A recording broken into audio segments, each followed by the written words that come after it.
All right. We have to decide what academic writing is.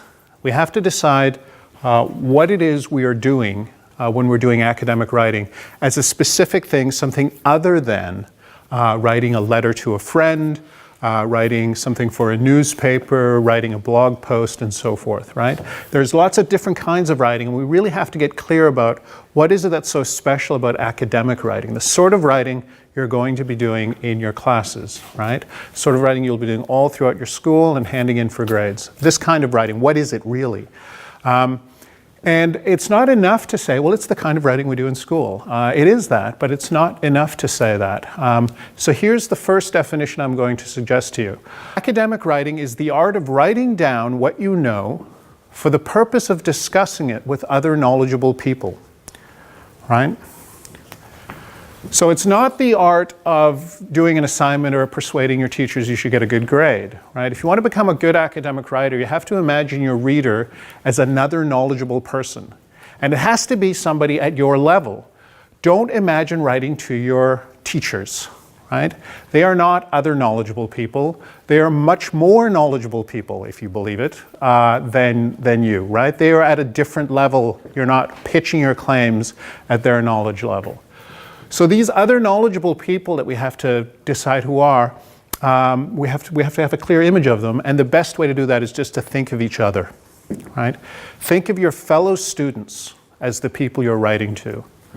You're trying to explain what you know to other people who have read roughly the same text, thought of roughly the same things, engaged in roughly the same conversations in the same classrooms that you have engaged in, right?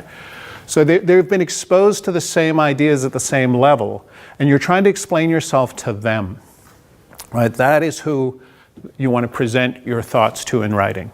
If you imagine each other as readers, then you can also much more easily use each other to decide, am I writing well, am I writing effectively? Because you can show each other your writing, and then you can find out if you're writing well, right? So this is very, very important to keep in mind, who the reader is. That the reader is the brightest, most intelligent, most serious of your fellow students. It could be you, someone exactly like you, but it could also be somebody you look up to in your cohort and so forth, right? You should be ambitious about this, but not so ambitious that you're writing for somebody who has had a completely different experience than you.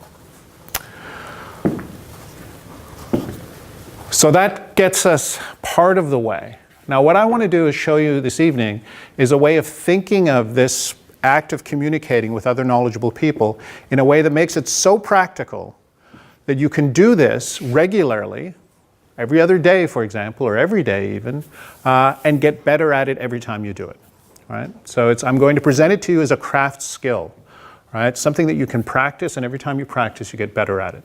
And it's very important to keep that in mind, because you're not going to become a better writer by believing what I tell you tonight, right? You're going to become a better writer by doing as I say, right? You have to do it again and again and again, right? This will improve your writing. I can't give you a few rules and you're done, right?